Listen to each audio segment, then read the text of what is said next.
Hello students, welcome to Raval online classes. I am Vinita Gogia from Raval Convent School. In this session, we are going to study chapter 9 of English literature book class 10th. Name of the chapter is Bholi and it is written by K.A. Abbas. Let's know something about the writer first. Khwaja Ahmad Abbas, popularly known as K.A. Abbas, was born on 7 June 1914 and died on 1 June 1987. He was an Indian film director, screenwriter, novelist, and a journalist in the Urdu, Hindi, and English languages. He won 4 National Film Awards in India. He was also awarded the Padma Shri by the Government of India in 1969. The story Bholi certainly gives its readers food for thought. It raises many social issues prevalent in Indian society which need to be addressed. The story of Bholi alias Sulekha take the readers through the complicated social structures of a section of Indian families that are biased in their attitudes towards daughters. The manners in which Bholi is victimized by the patriarchal mindset of her family and the people around her evokes both pity and anger. In addition, the ill treatment meted out to differently abled children, as depicted in the story, compels the readers to think about such silent evils that plague our society. However, the courageous defiance by Bholi in the end assures a ray of hope. The plot of the story sets in a household of a prosperous farmer, Ramlal, who also held the prestigious post of being Nambardar of the village. He and his wife had 7 children, 4 boys and 3 girls. Boys were educated, even sent to cities for higher education, while the girls' only aim of life was to get married. The protagonist Bholi was the youngest child of Ramlal. Her real name was Sulekha, but she was called as Bholi. Bholi was born a fair and pretty child. Unfortunately, she falls off the cot at the age of 10 months and a part of her brain gets damaged. Named Sulekha at birth, she comes to be known as Bholi. To make matter worse, she got an attack of smallpox at the age of 2 and her face got disfigured with deep black pockmarks. Till the age of 5, she was unable to speak, and finally when she did, she began to stammer. The other children made fun of her when she talked, so Bholi began to talk very little. At home also, she was cared by none. No one cared for her. She was always, hands-me-down clothes were given to her to wear. Her hair was always matted. No oil was applied to it. Nobody talked softly and kindly with her. No one ever loved her. She remained a neglected and backward child. But as the saying goes, every dog has its day. So was with Bholi. When she was 7 years old, a primary school for girls was started in the village. The Tehsildar of the area, who came to perform the opening ceremony, urges Ramlal to set an example for villagers by sending his daughters to school. Ramlal discussed the matter with his wife, who objected strongly to this idea.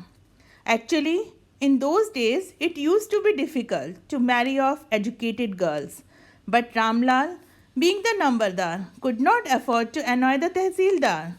Something had to be done, so it was decided that Bholi could be sent to school, as nobody would marry an ugly and unintelligent girl like her.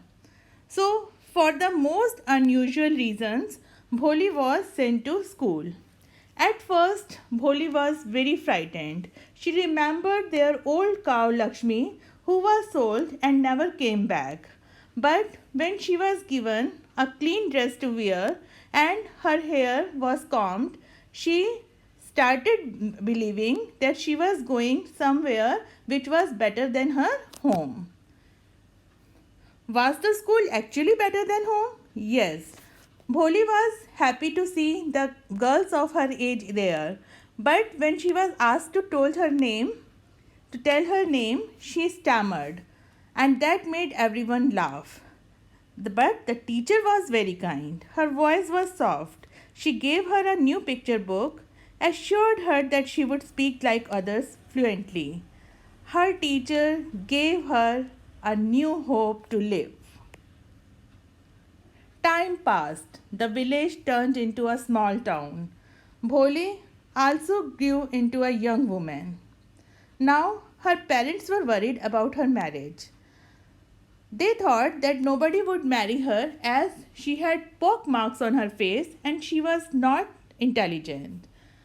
Still, a proposal came from the neighboring village. This proposal was from Bishambar Nath, a well-to-do grocer. He was rich, having a lot of bank balance and his own house, but he was old, limped. He was a widower with grown-up children. Still, parents agreed, as he demanded no dowry. Nobody asked for Bholi's opinion. All of them thought that she was a dumb cow. The auspicious day came. A procession came to Bholi's town with such pomp and show that everybody was impressed. Bholi was dressed up in red silk as a bride and was brought to the garlanding ceremony. When Bishambar Nath was allowed a glimpse of Bholi before the garlands are exchanged, he withholds the events, objecting to Bholi's pockmarks. As compensation, he demanded 5,000 rupees from Bholi's father. Ramlal pleaded with the arrogant groom, but all requests fell on deaf ear. A teary-eyed Ramlal brought a bundle of notes and placed it at the groom's feet.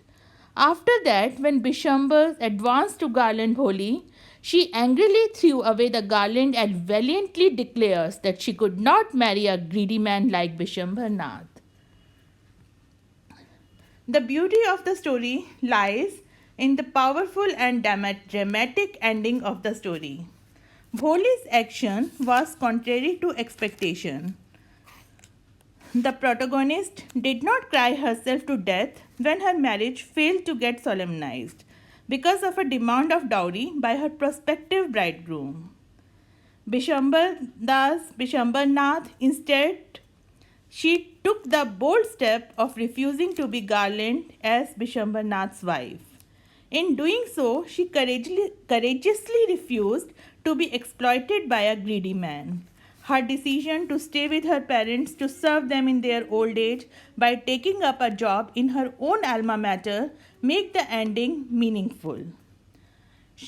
At the end, Bholi exhibited confidence. She spoke clearly without any stammer.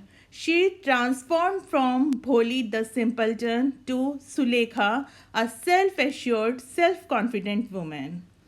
This self-assurance, this self-confidence did not go well to the people of regressive mindset, like the old woman present there, but approved by progressive people like her teacher, who lovingly looked at Bholi and thought that she was the masterpiece which was completed now.